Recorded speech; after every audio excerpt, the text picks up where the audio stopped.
Welcome to the Next Level Facebook Ads Podcast with Phil Graham. We help you master Facebook ads and give you an unfair advantage over your competition. Are you ready? Let's go.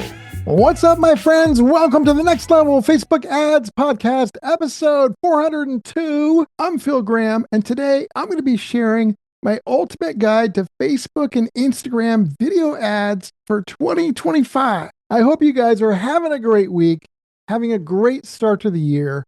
This is so fun. I love doing these episodes, and I particularly love video ads. And I definitely think that you guys should be really focusing on leveraging video as much as possible this year, especially with your ads. I think the best video content wins in a lot of cases. So today we're going to talk about how to do that. Now, before we jump into that, if you guys are looking for any consulting help, one-on-one coaching, or maybe you want somebody to run your ads for you, for either one of those things, just go to my website, philgrahamdigital.com, or you can DM me on Instagram at philgrahamdigital, and I would love to connect with you guys. So let's jump right in and keep this episode short, sweet, full of value, and very actionable.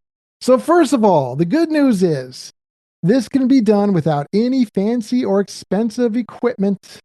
In fact, overproduced, professional, perfect videos are actually probably not going to work very well. Yes, you want to have good lighting. Yes, you want to have decent sound. But for the most part, just a normal phone, a normal video is all you need. So let's talk about how to do that and what I recommend. So first of all, short form video absolutely dominates. It's why TikTok took off so good, like it's done over the years. And Instagram followed that up with Reels, and just people are conditioned to watching short videos. It doesn't mean that we never do long videos, because sometimes we do, but I would say 95% of the time, we're doing short videos that are usually less than a minute long. So what I recommend is leveraging short form videos as your main ad platform. Yes, you should still do images and stuff like that, but do plenty of video ads this year in short form. Make sure that in terms of the format of the ads, even though they might be short, there should still be some storytelling in there. There should still be an immediate hook at the beginning of the ad. There should be a clear beginning, middle, and end to it. It's very important. And I wouldn't make it too long. Like I said, keep it under 60 seconds. In a lot of cases, I'm even shooting for between 15 and 45 seconds. Now, we can't always get everything that we want to say out in that amount of time, but that's what we're going for. And then, we try and make it kind of fast moving, have transitions and stuff like that. So make sure to dominate with video ads this year. Do a lot of short form video ads. Number two, this is if you're e-commerce, live stream shopping is getting bigger and bigger. So being able to just go live and actually have people buy stuff right on the stream, and a lot of the platforms now are making it super easy. That's a great way to go. This is not going to be for everybody. Obviously, if you're not e-commerce, it's probably not great. Or even if you are and you don't want to go live, you don't have to do this. You could skip this one, or you could have somebody go live for you. Like there's options. But if you do like that and you are e-commerce, that's a trend that I see getting hotter and hotter this year that could be really good. My next tip is make sure you guys are doing mobile first video ads. A lot of times I'll see somebody create an ad and I can tell that it was like made for desktop. It was like not showing up very well on a mobile screen. Maybe there's black bars on the sides. It's not the worst thing in the world. In fact, sometimes we'll even do bars on the side for a purpose, for a strategic reason. But most of the time, you should have, good formatted full screen vertical videos on mobile. So what I recommend is when you're shooting videos, do two versions. Do one vertical and one horizontal. And that way you can get some great placements no matter what.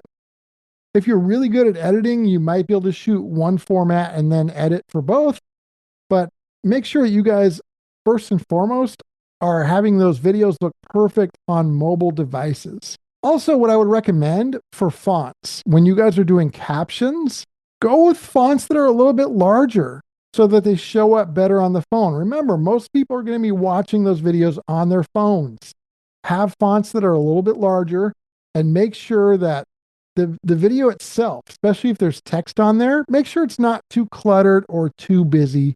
Keep it simple. My next tip for you guys is to leverage what I call segmented retargeting video ads. So segmented retargeting video ads really means sending a video to somebody based off of something that they've engaged with previously.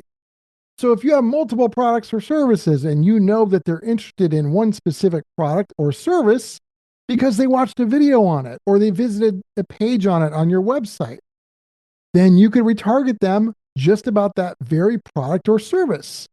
Or it could also be based on a pain point that you're solving, even if you only have one product or service. There might be 3, 4, 5 pain points it solves. And if you've got some micro content ads, one for each pain point, you can retarget based off of the pain point people engaged with in the first place.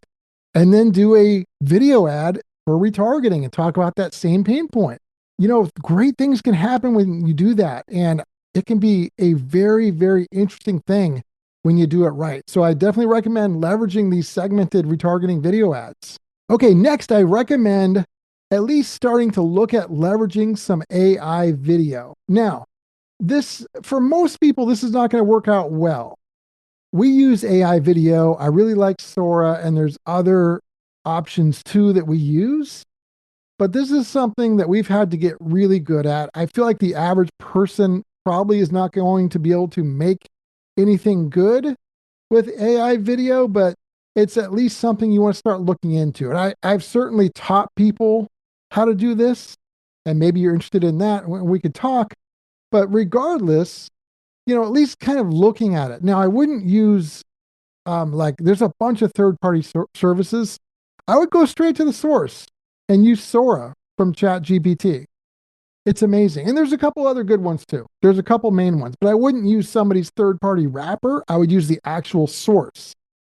And it's usually the way we're using it as a mixture of some of those AI components along with some real life video components and putting them together. But at least start looking into it, or if you need help with it, let me know. My next tip is I recommend you guys leverage user-generated content in your video ads. Now, ideally, you can get a customer or client to actually give you a video testimonial or review or show themselves using your product or service or talking about it. That's going to be probably the best. But also, let's say you don't have that right now. Maybe doing a video that shows people talking about your product or giving you, maybe you got a bunch of reviews or testimonials in your email. Find creative ways for user-generated content in your video ads, and that can go a long way. And then last but not least, I highly recommend you guys always test. Of course, I always say this, but test and focus on the data. Don't make decisions just based off of emotion. Make sure you're following the data. So when you run video ads, let them run long enough to know whether they worked or not. If you turn them off too soon, then you have no idea if they worked or they didn't work. And you really just wasted money no matter what. If you let them run long enough, then at least you'll know, even if it didn't work, you learned something and then you can implement what you learned in your next ad. Now, the hard part is knowing what is long enough. How long is that? There's a million variables for that. It depends on a lot of things, what your product or service is, how long you've been advertising, what your budget is, your audience size. That's something that's impossible for me to just tell you without knowing your exact situation. But if I had to give like a broad general answer, I would say, unless you have some huge budget, if you don't have some huge budget, I would be looking at maybe letting something run for at least a couple weeks, at least, before I would be making changes. So just kind of keep that in mind. So I hope that was helpful. Next week, I'm going to be talking about something really cool. It's a new AI-powered personalized quiz funnel. Can't wait to share it with you. So make sure you tune in next week. And as always, just a reminder, every business is unique, results can vary, there are no guaranteed outcomes, so just always keep that in mind. But for now, episode 402 is in the books. Thank you guys so much for being here. My website is philgrahamdigital.com, or you can DM me on Instagram at philgrahamdigital, and I will talk to you on next week's episode. Peace out. Thanks for listening to the Next Level Facebook Ads Podcast. Please remember to subscribe and share this with all your friends. For show notes, more tips, and to learn more about Phil, please visit philgrahamdigital.com/podcast.